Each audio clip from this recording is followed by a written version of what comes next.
the number of citizens that have been treated. 8.7 million citizens in Kenya have been treated and paid for by SHA. We have paid 178 billion Kenya shillings to facilities, health facilities, dispensaries, health centers, level 4 hospitals, level 5 hospitals, all the way to referral hospitals. A number that would have only been paid by NHIF in 6 years, that amount we have paid in 1.5 years.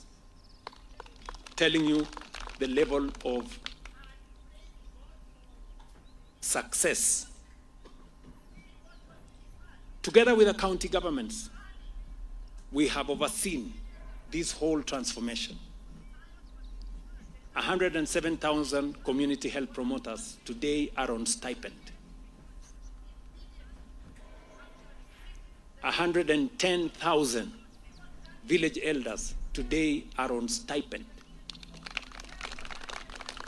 Basically moving everybody from the bottom and cascading them upwards. On education, we can face the people of Kenya and tell them, 4 years ago, we had a crisis in the education sector.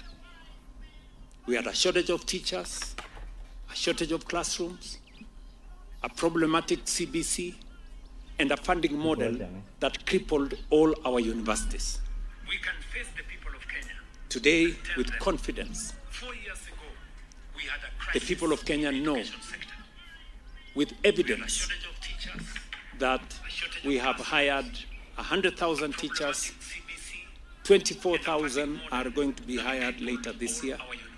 We have built 23,000 classrooms together with our members of parliament and other partners. TVET enrollment has doubled. Let me repeat that. TVET students' enrollment has doubled.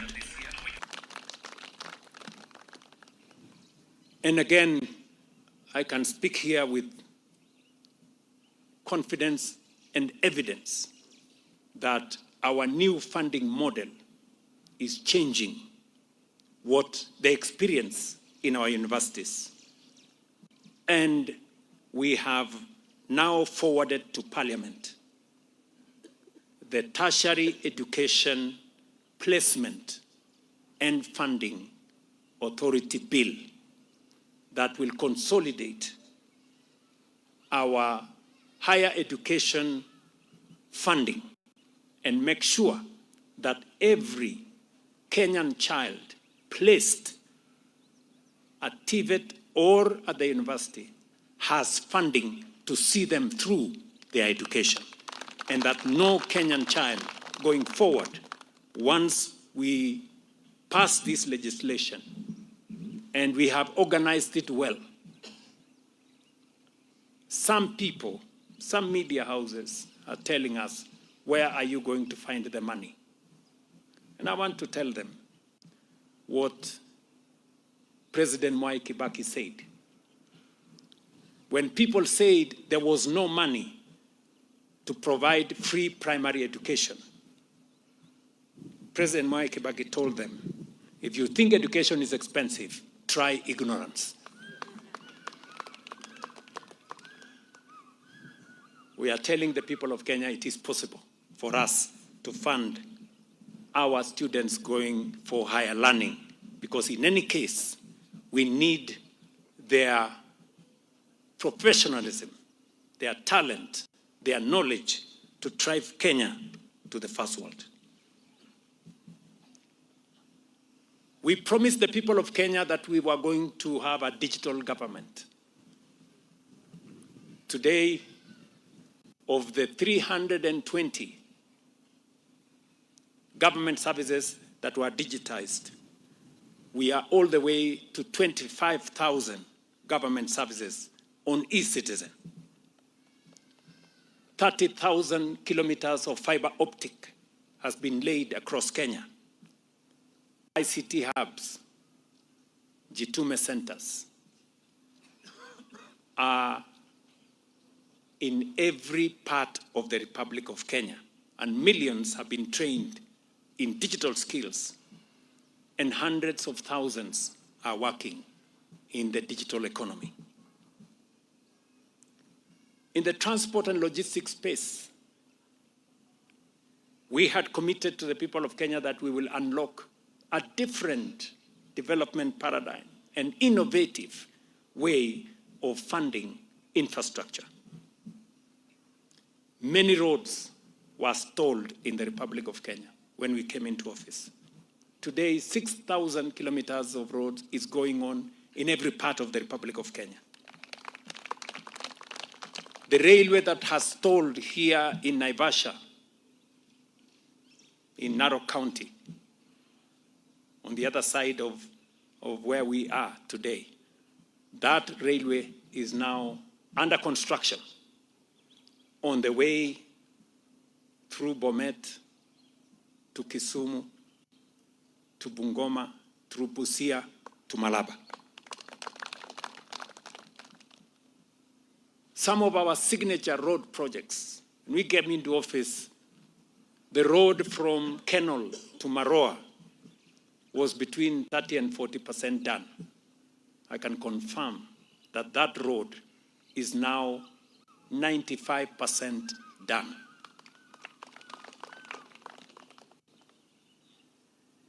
We are also doing the road from Isiolo all the way to Mandera, 750 kilometers, to open up northern Kenya, a place that for many years felt they were marginalized. And for those of you who will use our roads back to Nairobi, or those who use them coming here, you must have noticed that the Rironi Mau Summit Road is under construction. And so are many other roads in the Republic of Kenya. And as if that is not enough, we have now set our eyes on building another 28,000 kilometers of tarmac in Kenya. And that is the reason why we enacted the National Infrastructure Fund to provide resources in an innovative way to mobilize domestic and foreign resources to underwrite our infrastructure development as a nation. For the record, National Infrastructure Fund has already begun work with the construction of the airport in Jomo Kenyatta. On electricity, we have connected 1.3 million additional households to electricity in the last 4 years. And we are continuing that investment.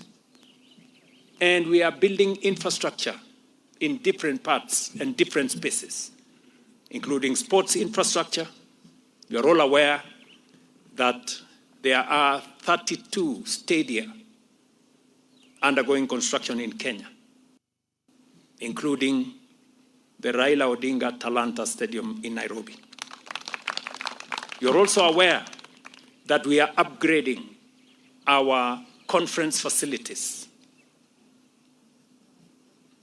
And Bomas of Kenya is in the final stages of completion. That will be among the most modern conference facilities in our region. I am saying what I am saying because it is important for the people of Kenya to measure what we have achieved with the trust and mandate that they gave us. Taken together, these achievements tell a simple story of a people whose resilience made progress possible. A government that honored its commitments. A parliament that gave reform legislative force and a public service that turned policy into results. Together, we have restored confidence. Together, we have laid a strong foundation. And together, we are ready for Kenya's next chapter. Fellow citizens, it is on the strength of that record and with humility about the work still before us that we begin our journey towards 2027 general election. But no election can be fought on past achievements alone. Those who seek your mandate as the people of Kenya must also tell you where they intend to take this country tomorrow. After listening to Kenyans from across our society and engaging with different leaders, I challenged our nation in my State of the Nation address last year to confront a larger question. What must Kenya do to become a first world nation? That is neither simply an economic question nor a political one. It asks us to think beyond the next budget, the next election, or even the next administration.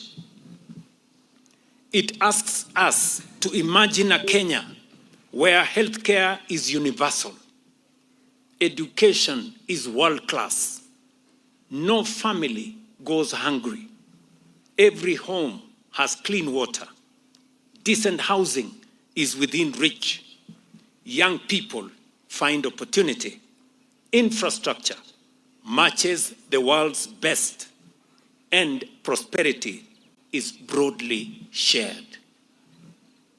That is why, as the Broad-based Coalition, we resolve to participate fully in the national conversation on Kenya Beyond Vision 2030, which will be launched on Wednesday, 12th, this August. We believe Kenya's future cannot be designed by government alone, parliament alone, or political parties alone.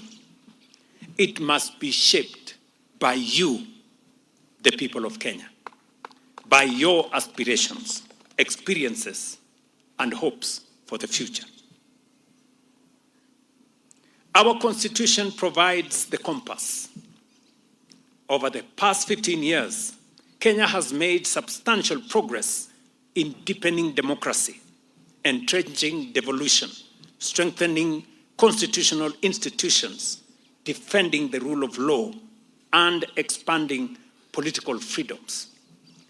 We must continue to protect the gains we have made. But our Constitution equally speaks to development.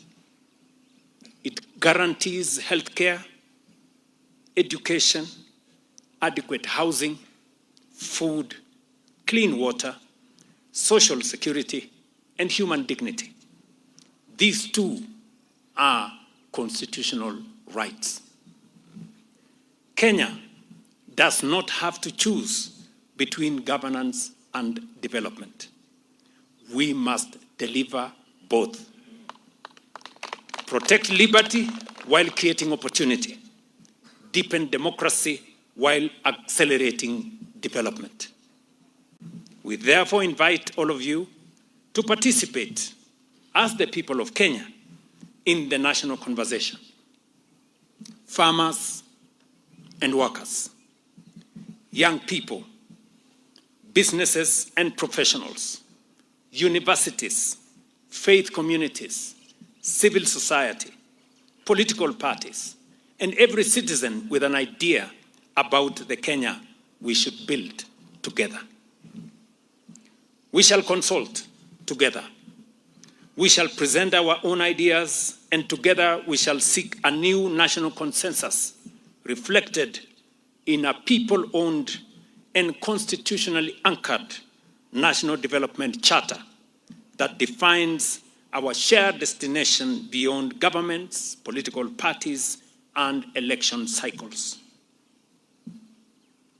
Fellow citizens, it is also from this retreat that we wish to set out clearly before you the political direction we have agreed upon as we prepare for 2027.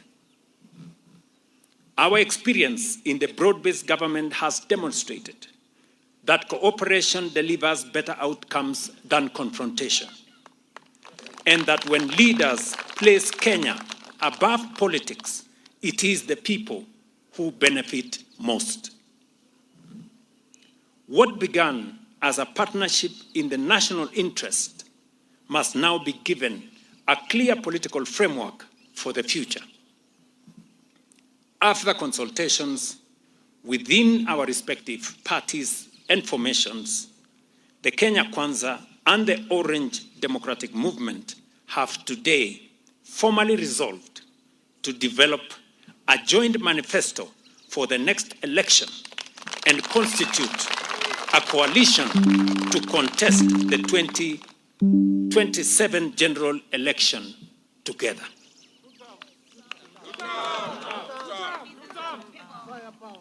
This formalizes the political partnership we have built and gives it a clear mandate to consolidate the progress we have made, carry the reforms underway to completion, and present to the people of Kenya a common program for the next phase of our national transformation.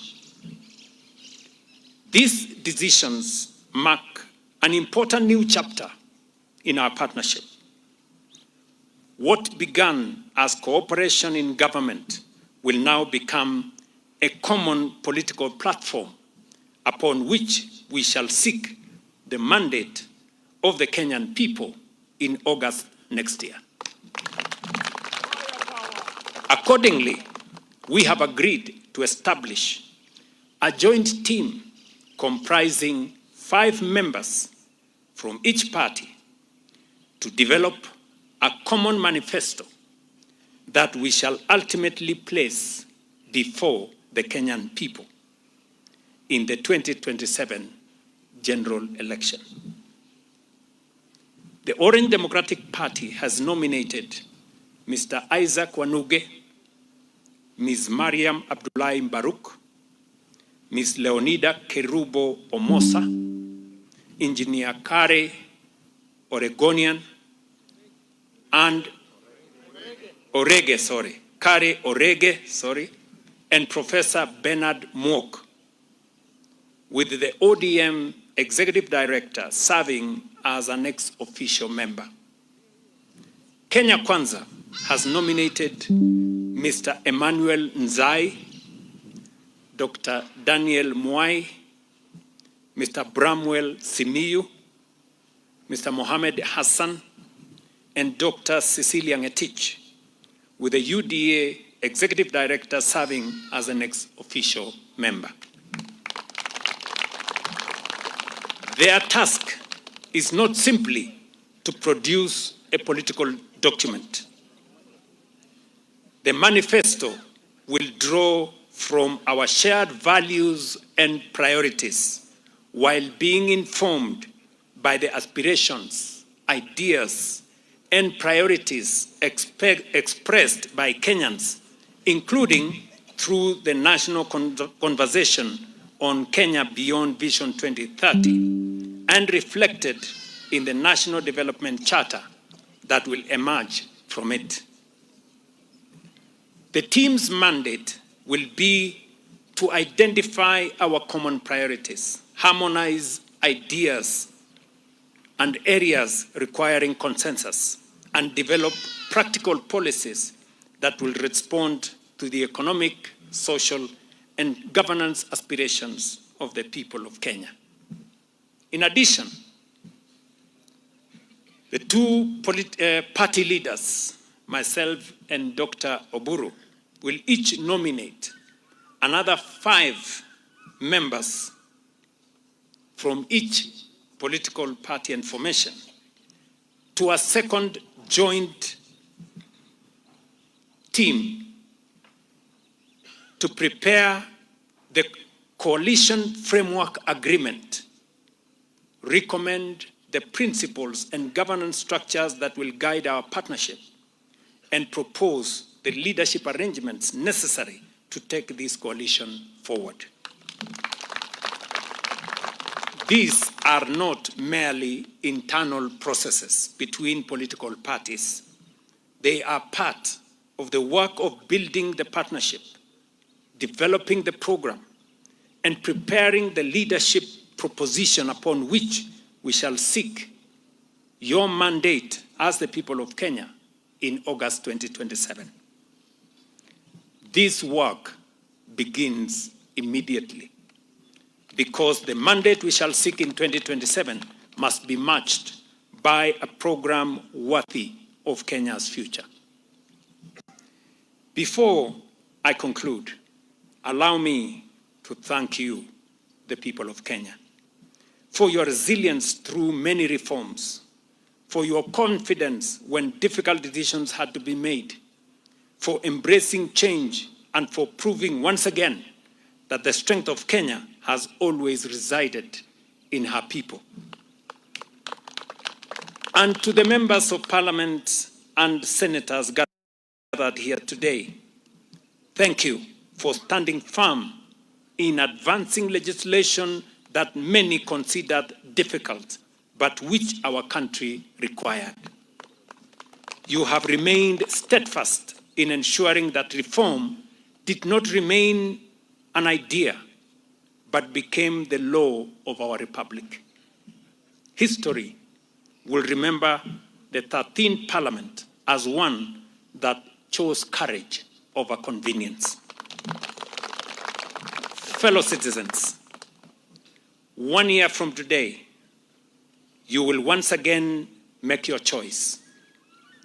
When that day comes, we shall come before you with humility, not claiming perfection, not pretending that every challenge has been overcome, but confident that we have honored the trust you placed on us. 4 years ago, we asked you to trust our plan. Today, we return, not merely with promises, but with proof of what has been achieved. We asked you to believe that Kenya could recover. Today, recovery is no longer the question. The question now is how far Kenya can go, and who has the vision, the experience, and the resolve to take our nation there. Ultimately, that choice belongs where our Constitution has always placed it, with you, the people of Kenya. Before I conclude my remarks, let me ask my elder brother, the party leader of ODM,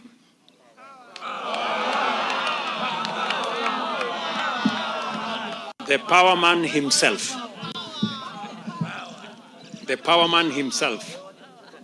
to come and make some remarks. Senator Oburu, party leader, welcome. Thank you. Yeah. Thank you, Your Excellency, and the Deputy President, and all protocols observed. I don't want to take a lot of time. I'm talking to Kenyans, and I don't think it is necessary for me to repeat what His Excellency has said, because these are things which we have already discussed extensively and agreed upon.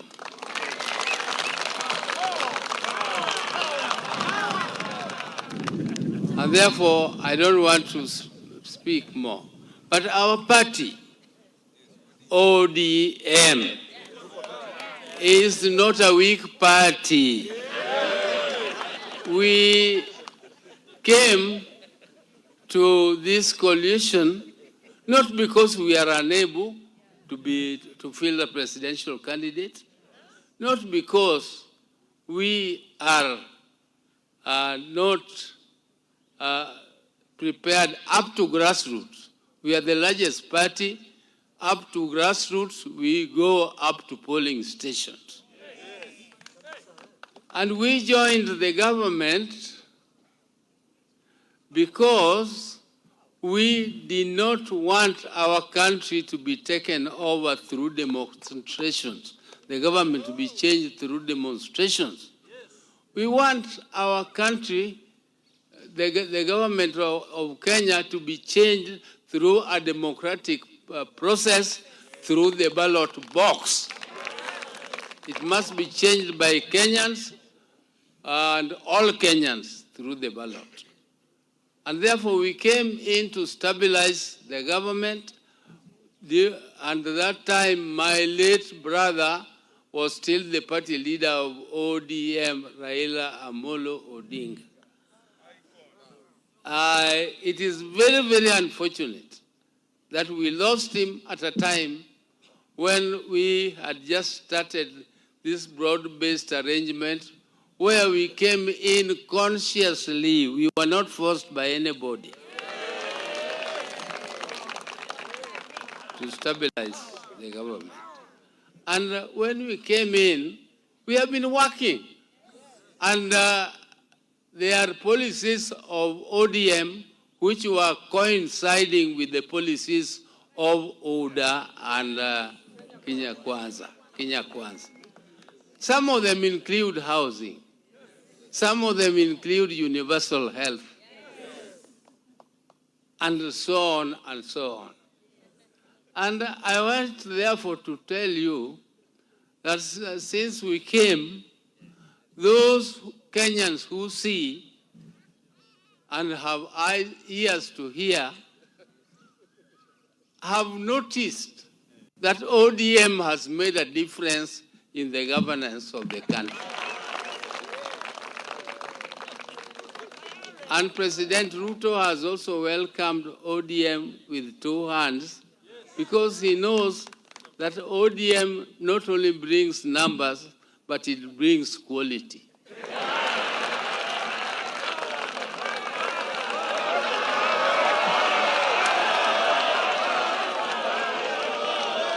So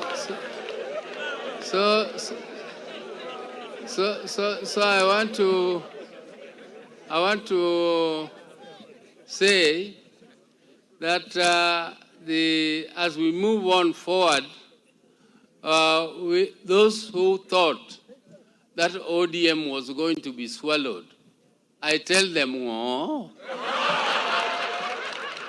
ODM is not going to be swallowed.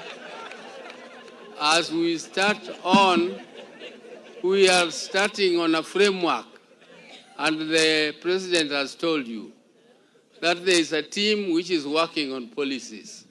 Those policies must be clear that it is a combination of the policies of ODM and the policies of Kenya Kwanza order. That must be clear. And then there will be a framework team which will now work on the coalition, which will include sharing of power.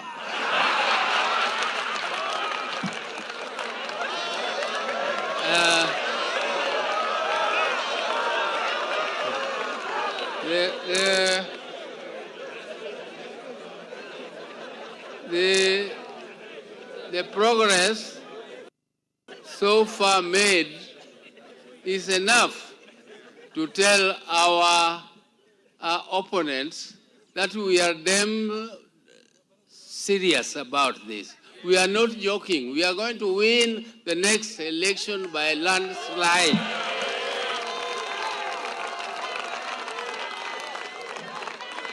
And our people should not be discouraged, Because some of the policies we are implementing, some of the things Kenya ODM has been fighting for, like injustices. ODM stands for against injustice. ODM stands for inclusivity. And President Ruto is also fighting for inclusivity. And he has agreed with us that no part of this country will be discriminated on the basis of whatever. All parts of Kenya are equal. There is no shareholder. There is no shareholder, and we are not going to accept shareholding in future for our country. Our country must be democratic. Our people fought for independence against the British. We chased away the British. But now, after the British went, we now have to fight for economic liberation. And that economic liberation is what led us to multi-party democracies, and that is what also led us to a new constitution. The Kenyan constitution is the most progressive constitution in Africa, in the whole of Africa. It's a very, very comprehensive and very, very progressive constitution. And we are going to implement it to the letter. We are going to follow the constitution and make sure that our people get what they want. Our people got what they want, that is independence against the British, and they will get economic emancipation, which they also want, and whether somebody likes it or not, it is like River Nile flowing. It will reach the Mediterranean whether you like it or not.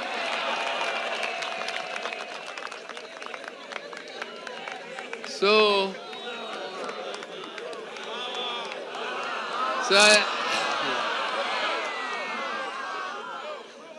as I told you, President Ruto has said we are forming those teams and we are moving on.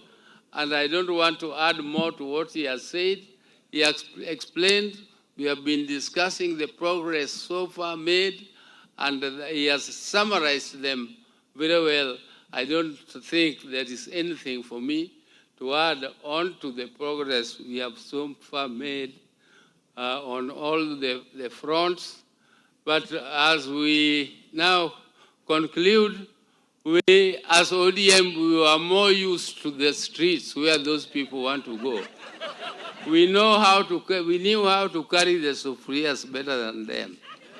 But now, we want to now have an opportunity. There's no party in this country which is formed to be in the opposition.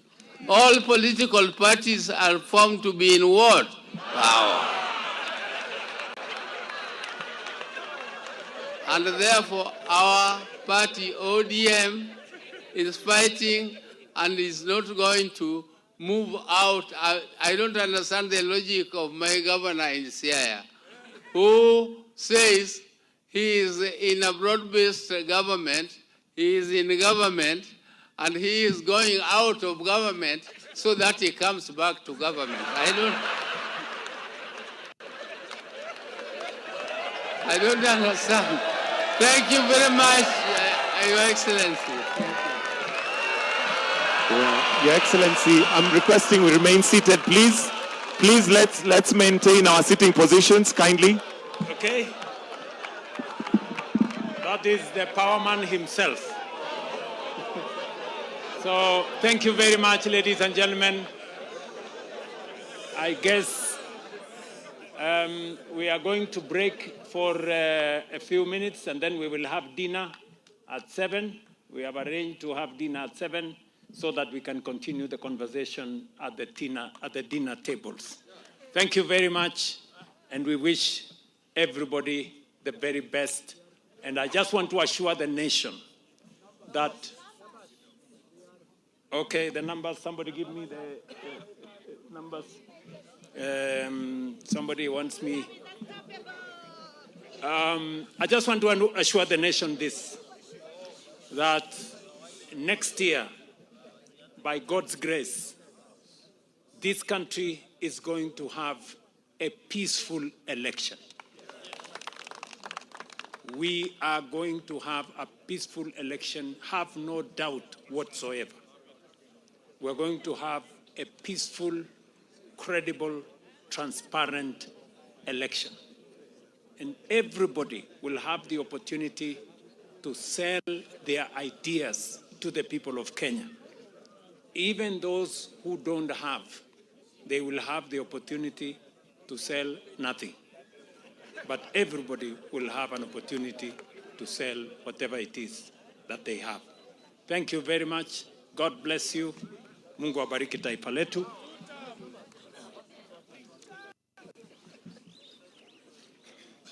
We have in our midst 312 members of the National Assembly. We have in our midst 48 senators. We have in our midst 23 governors. And we have in our midst 24 deputy governors. This is a total of 392 leaders in the broad-based coalition. Asante sana. Na sisi wote tunasema? Ati tunasema? Ati tunasema? Asanteni sana. God bless.